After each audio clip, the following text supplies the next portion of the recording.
Final Fantasy XIII-2, the story so far. I'm so f***ing bored!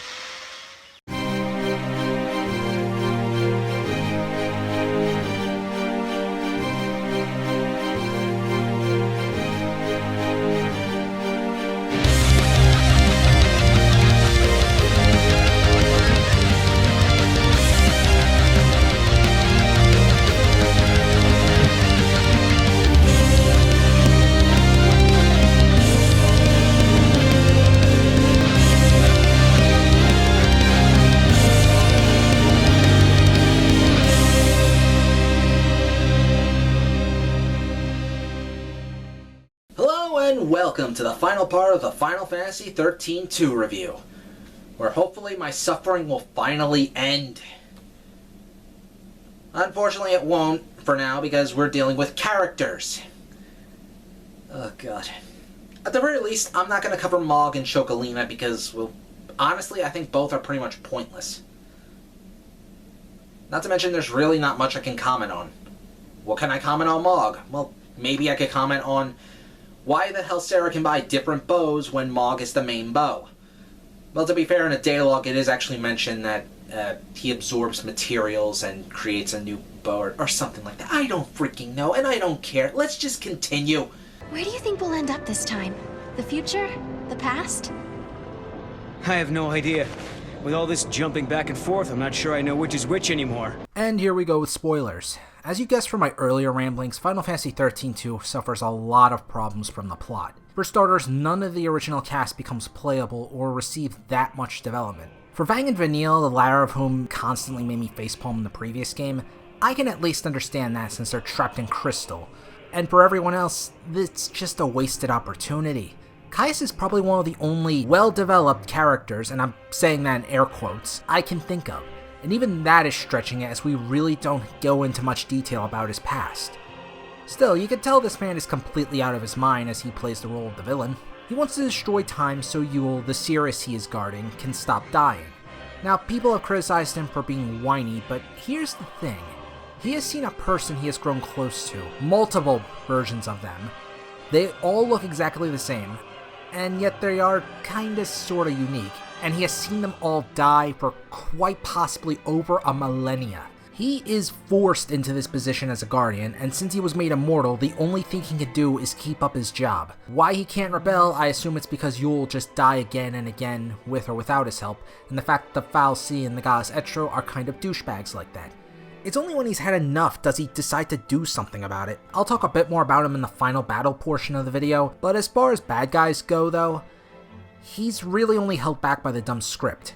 At the same time though, he isn't really that sympathetic since he keeps chuckling just like Barthandelus. Then there's Etro, or what we hear about the goddess Etro. Hell, I find it hilarious how everyone keeps saying how the goddess Etro is so benevolent and kind, yet constantly makes things worse. You remember the bullcrap moment at the end of 13 where everyone suddenly turned back to human? Well, Spoonie ranted about this being something like the power of friendship reversed this.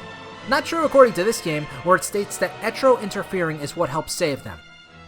And pretty much only delayed the inevitable, as Caius pretty much almost did the exact same plan. To be fair, the game at least states that the future is ever-changing, but given how Barthandelus was trying to summon God in the same way, wouldn't Lightning give this more thought before serving under the goddess? Like, ask, I don't know, why the hell the god decided to make Fal'Cie and Barthandelus like that? Swear to God, most competent character my ass. While we're on Lightning, she is supposed to be the main character, sort of given how she stars in the last game, but this always bothered me. In Final Fantasy XIII, she never really stood out enough to be a main character, in the sense that, you know, the story's all about her. Everyone was basically meant to take on the mantle of main hero. In fact, towards the end of the game, the focus shifted onto Vanille and Fang during the later parts, and even to how those two saved pretty much everything in Cocoon. Alright, remember the exact Spoonie constantly mentioned in the last portion of his review, Army of One, which Lightning pretty much just says, "I'm no one's slave," before unleashing a barrage of attacks? Well, it seems the writers forgot about that, as she did what Barthandelus wanted in Game 1, serves under a goddess without question in the second game, and ends up serving under their god by Game 3. You might be able to argue that she's just trying to save the future of the world, but you don't do this kind of stuff blindly. Look at what happened at the end of 13 for crying out loud. Moreover, I can't really gauge a personality for her anymore. Again, let's look at a better game, Dissidia 012, where she was in a similar situation. She seemed to have more of a personality in that one. Yes, it was a crossover, and she still displayed her attitude from 13, but nothing about the series held her back, and she was able to interact with other characters from other Final Fantasy games. Character interaction can go a long way to making even a bad character actually really enjoyable, depending on the development that is formed. Plus, it also helps she actually had a few good lines and conversations with the other characters too, and even she began to express doubt and concern over the war that never ended, asking what the hell was the point about it, and called Cosmos out on this bullcrap. So the only good thing to come out of the Final Fantasy XIII series was Dissidia 012, where lightning pretty much dies at the end. That's pretty damn low. And for those that want to argue against me, I remind you, she did exactly as Barthandelus wanted. Barthandelus kept telling her what he wanted, and at the end, she had to be saved by the magical bullcrap of a goddess that pretty much ended up destroying time. Because she and everyone else couldn't really handle Caius. Oh, and lightning returns.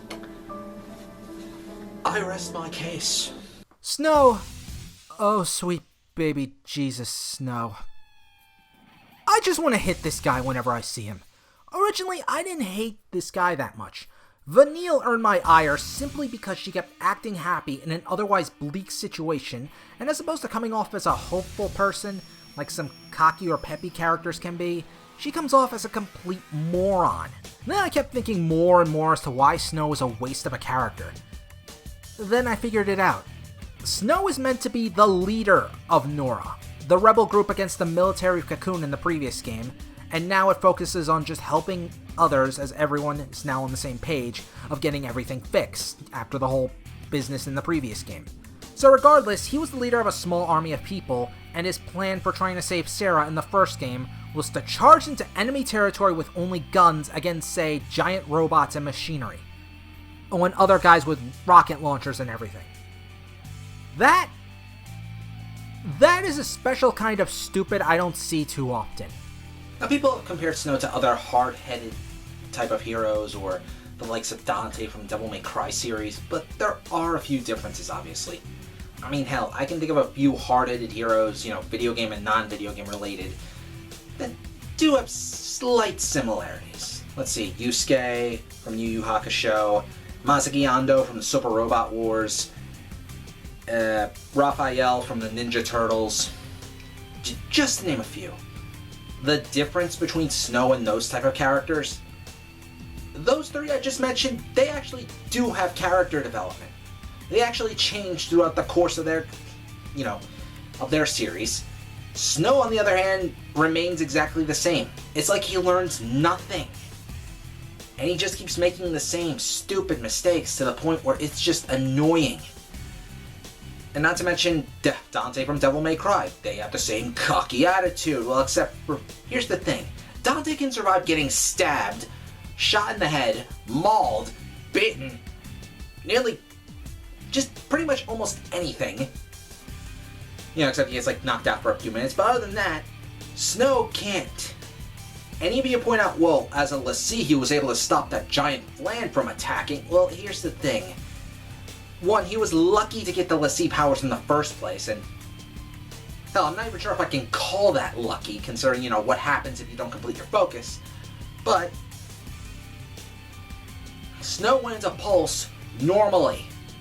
Sure, he has the Techno-Powered Duster or whatever, but that's it. If you played the previous game, you know how bad it is there in Pulse. Snow remains unchanged. I suppose I can argue that he did change by going solo out into Pulse to look for lightning, and I'm gonna sound like a broken record because I've mentioned this so many goddamn times throughout this review. Pulse is devoid of human life, and only crawling with an endless sea of monsters. Going solo isn't wise for pretty much a human, but at the same time, bringing Sarah along would have been 10 times worse. So I'll at least give him a point there. I mean, she would have died if she were with him. And I immediately take it back when I realize he was gone for about 3 years, not bothering to help Sarah through her grief. He probably could have organized something with the fallen Sanctum soldiers, telling them to search for lightning or something, since they owe him one for making sure they weren't following Barthandelus anymore. Maybe, I don't know, he did kind of kill their friends. Still, the Sanctum is at least more capable of, doing those searches thanks to their advanced weaponry. It's not like Snow is invincible either. He has a super techno-powered duster, sure, but it ain't gonna do him much good. He had to gain the powers of a l'Cie again, which he had to do through the power of a Proto-Fal'Cie. Just roll with it. And I only know this because of information I found online on a wikia from one of the books I just told you about. We're getting married. It's on hold for now. The reason that bad things happen to you is because you're a dumbass. Gotta admit, I'm agreeing with a lot of what Noel says throughout this argument, though barely anything is done with the dialogue between him and Snow. Decent points are brought up, and it really only serves to have Noel take out his frustration on Snow for Caius' actions. As for Noel, this is probably one of the only people in this game I actually like.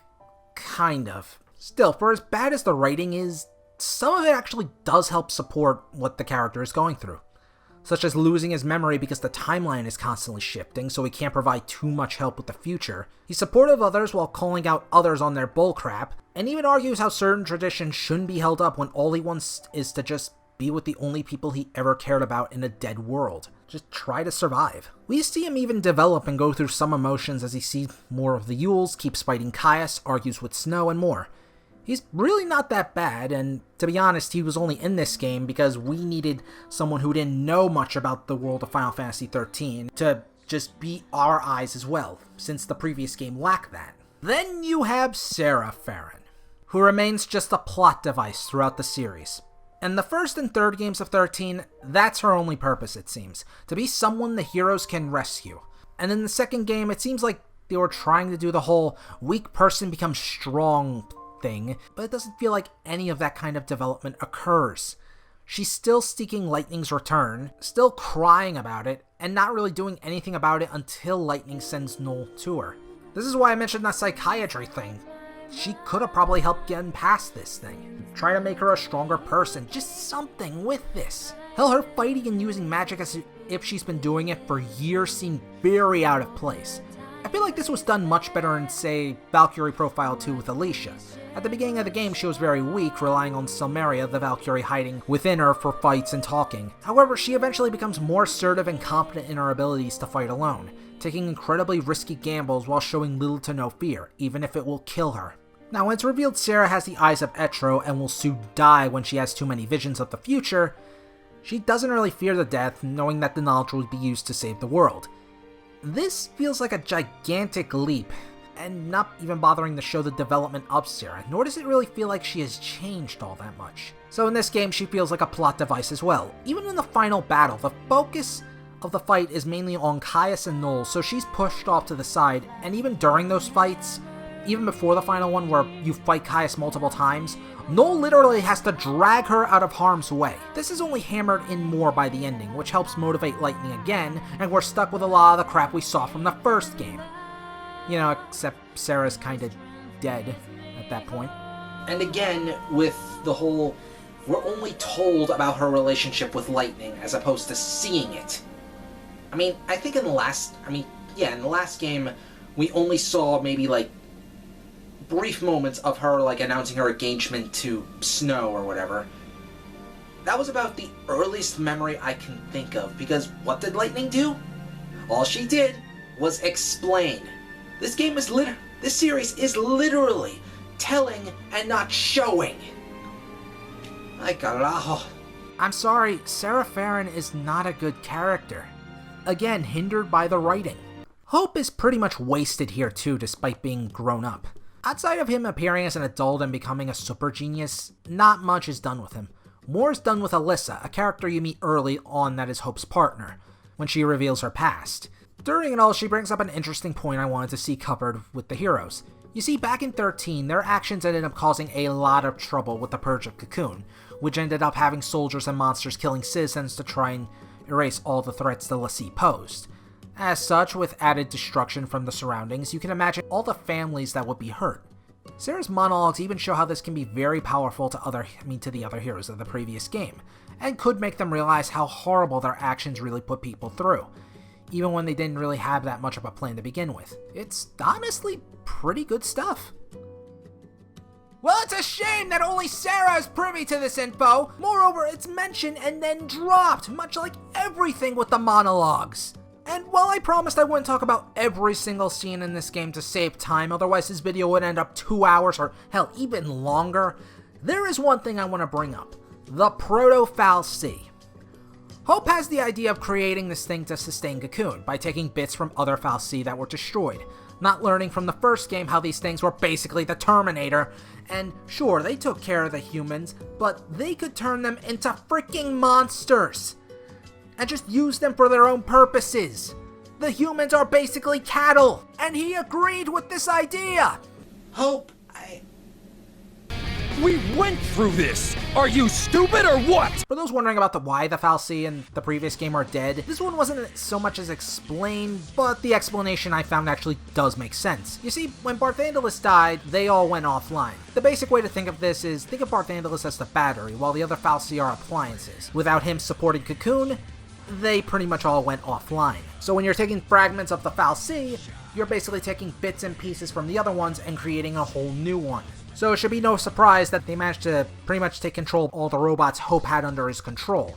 So the machines rebelled, Hope and Alyssa were murdered in that particular timeline, and true, while it did technically work, the only downside was that the Proto-Fal'Cie was able to identify Sarah as a l'Cie, somehow, and in order to defend the area, he turns everyone to Seath and basically mindless monsters.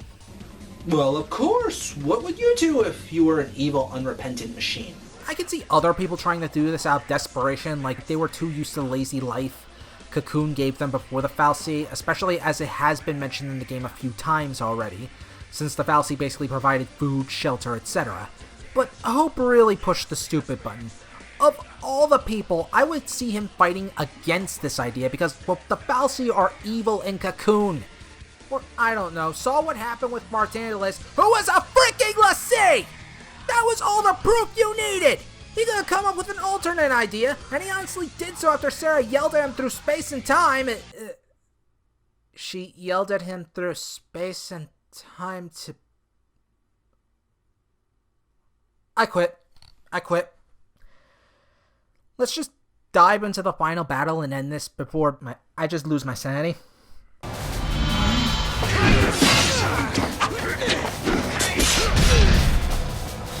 You fight bravely to protect your friends, like a true guardian. What about you, Caius? You swore the same oath to protect Yule! Alright, you managed to breeze through several hours of tedium and boredom, and now you get to face down Caius. His plan involves destroying everyone who lived on Cocoon and the new Cocoon in order to bring the end of the world, so he can stop Yule's suffering. The area here is actually one of the more challenging levels, if only because the enemy strength seemed to go up very high. Facing the behemoth here could actually be fatal this time around. Learn that the hard way. Also, for some odd reason, Yule tries to intervene, most likely to prevent Sarah from dying, but what bothers me the most is a boss fight with these element giraffes. Not really the difficulty, I couldn't care less, but rather that I couldn't understand a damn thing she said during the fight. I can see the world without God. Great use of sound balance there, guys. And people wonder why I complain about the soundtrack. At the end of the level, Team Hope has come in to save the... Are you kidding me? Okay, I know he said how helpful the boomerang was earlier in the game, but think about this, people. He's not a l'Cie anymore, so whatever power boost he has is gone, nor does he have his summon. Moreover, a boomerang isn't that efficient of a weapon compared to a gun due to how many times it can be unleashed. It's the equivalent of throwing it right at a wall. Also, does anyone else remember the giant robots the game had? In the previous game, there were not only cyborg behemoths, but also a gigantic spider and scorpion mechs, among other things. Yeah, I think the developers forgot about those too, so we never see those things against Caius' forces. Then again, if those war mechs couldn't stop a bunch of idiots who are going for close-range combat all the damn time, then what good were they? This has been another pointless ramble. Anyway, I got derailed for a bit. Where was I? Oh yeah, you finally fight Caius, and it's your standard multi-stage fight. Which actually does look pretty cool to watch, less so to play. First while riding with Saz and taking on his Bahamut form, then a few fights normally, and finally a triple Bahamut threat. Again, I'd like to remind you that I'm pretty sure I was under-leveled for this fight, and I beat these dragons and Caius using this thing. Once defeated, Caius tries to bait Sarah and Noel into killing him, first by saying he killed Lightning, and then by forcing his hand by attacking when that doesn't work. You do gain a cinematic action to kill Caius or not, but it doesn't matter at all. In fact, it all ends the same way. Noel stops his blade just before killing Caius, Caius then grabs his sword and impales his own heart, killing himself in the process. Now you might be asking, why couldn't he kill himself earlier? Well, I assume this was his plan B if destroying Cocoon didn't work out. Best explanation I can give you, honestly, because otherwise it makes no sense, and could have saved us a massive amount of time. Some people may want to try and tie in the hole, but Etro won't let him because he's a guardian or some bullcrap. But the goddess did a crap job in trying to stop him so far. Face the facts, guys. This was poorly written, and Caius was never really given a reason as to why he can't kill himself. Even if you guys decide to link me to evidence, I actually have a better plan. Kill Noel so that way nobody can kill Caius, destroy Cocoon to open the gates to Valhalla, and you win. Some might say that Caius wasn't so evil like that, but if he really cared, Mercy killing Noel would have been for the best. World is going to end anyway with little to no hope for survival. If you were this insane, would you let your best friend suffer through it all, or give the easiest way out possible? And no, the dream sequence where he does stab Noel and Sarah doesn't count. In fact, that makes no sense. And if you say he's just trying to appeal to Yule, I remind you that millions of people are going to die already! Regardless, he did have a win-win strategy, and no magical bullcrap was going to save the team. Well, until Lightning Returns happen. Can't really spoil that game yet. Caius is not the only victim of this day, however. Sarah dies as well, having been gifted, aka cursed, by Etro with the same sight Yule had. And sadly, this is done with very inappropriate music. Not even changing either, and sounds more uplifting than sad. You know, I wasn't gonna do this, but... Sorry, 13 fans, I have to. I should have been the one to fill your dark soul with light! But it doesn't stop there. The entire world is going to crap because Caius stabbed the heart that kept him alive. Etro's heart. That was his ace in the hole he didn't bother using until now, and with the goddess Etro dead, time is destroyed, leaving the world to die. In about 500 years. You know, for time being dead, you still got plenty of time. According to what I've read about Lightning Returns, nobody ages anymore. Seriously, 500 years, you couldn't fix anything? As for Lightning, it's revealed at the ending that she was crystallized, but in the DLC, she actually did so after finding out that Sarah died, and all because Lightning involved her little sis. Although, if Etro cursed her, Lightning's intervention with anyone else would not have really mattered. Then again, had Lightning and her team tried anything other than charge into Bartangelus's lair to cause all this crap, none of this stuff would have been happening in the first place. This is also known as if the writers weren't so incompetent. So in order to make sure she kept Sarah in her memory, she crystallized herself rather than, you know, try to save the world. Make sure her sister's sacrifice wasn't in vain. That would be helpful if you at least tried that, Lightning. No, you want a good nap? You want a nap for 500 years? Go ahead. I'm sure the world will be fine and all your friends will be A-okay. No wonder fans suddenly hated you. And based on what small stuff I've seen in Lightning Returns, it doesn't get any better.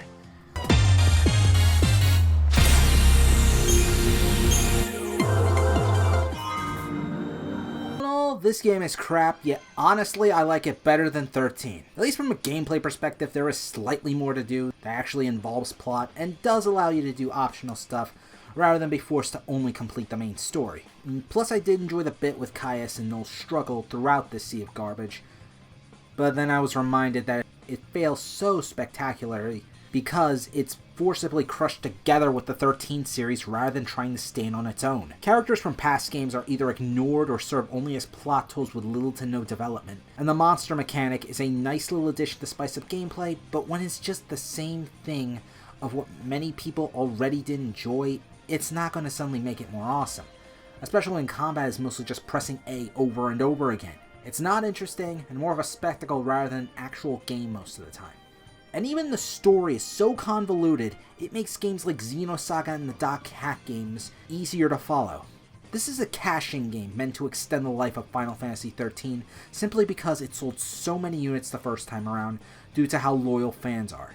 I'm sorry, but sales estimates at launch are not enough to convince me of how good a game is. I mean, Psychonauts was brilliant and won many awards, but its sales failed to meet expectations, and people are dying for a sequel to that one. I swear, I tried arguing this with others, but it felt like I was talking to the chart guys from the Nostalgia Critic reviews.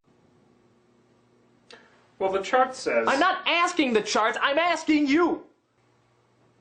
Well, the chart says... You are everything that's wrong with entertainment! I honestly wouldn't have cared about Final Fantasy XIII as much if they had just stopped at the first game. It would have just been a massive disappointment, coupled with tremendous plot holes and such, but you know what? I would have ignored it, because there were like other great games coming out. You know, Final Fantasy Type-O, Final Fantasy Versus 13, which is now Final Fantasy 15. So, I didn't have any problems. Then they continued. And Final Fantasy XIII-2, I heard, was supposed to be an improvement. In the end, it made me realize how much I hate Final Fantasy XIII now. However, Final Fantasy XV, we wouldn't have got to the PS4 or Xbox One. Oh no. In fact, Tetsuya Nomura had to stop Final Fantasy XV from being moved to smartphones and spent 3 months doing so in a compromise where he had to design the costumes for Lightning Returns, just to make sure it didn't get moved to a phone. And who knows what other games we missed out because someone decided to make this series. A series in which might have fared better in a book at best. It may seem like Square Enix has learned their lesson after the success of Bravely Default, but I'm still worried. Now, some have said that it's the way the game is told, and that's the only problem with the story. As kinda true as that is, I think that goes for a lot of bad games. Doesn't excuse the poor quality of a game we got here. All I want is a good friggin' game. That's it. And in the end, I got a waste of time that drove me nuts with boredom. I never want to see another game like this ever again. It's not even fully complete. The game literally had an area that serves as a minor plot point and as a dumping ground for all the arena DLC. Gone are the days of actually earning cool costumes, and now we have to pay with our goddamn wallets. And yes, I'm aware that other games are doing this, and it pisses me off with some of them as well. For those that like the 13 series, or at the very least like the idea, just, don't want to deal with that anymore, I actually do have a few game recommendations, like, say, Chrono Cross or Chrono Trigger, or Radiant Historia, which I'm sure I'll fit around this screen somewhere. Not sure where. Surprise me, future me. Or maybe like even the Valkyrie Profile series, which I just realized is a gigantic spoiler, and I just ruined the game for you. Great. You know what? For all the bullcrap I give this game, at least the game, it doesn't have, like, tremendous bugs and glitches, things that would just otherwise break the game. Not to mention, from Square Enix, I've seen them write stuff that's worse than this. Way, way worse than this.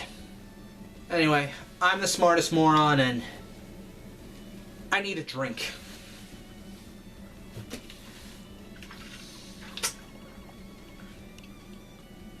What, I don't like booze. Let's finish this! Bullseye.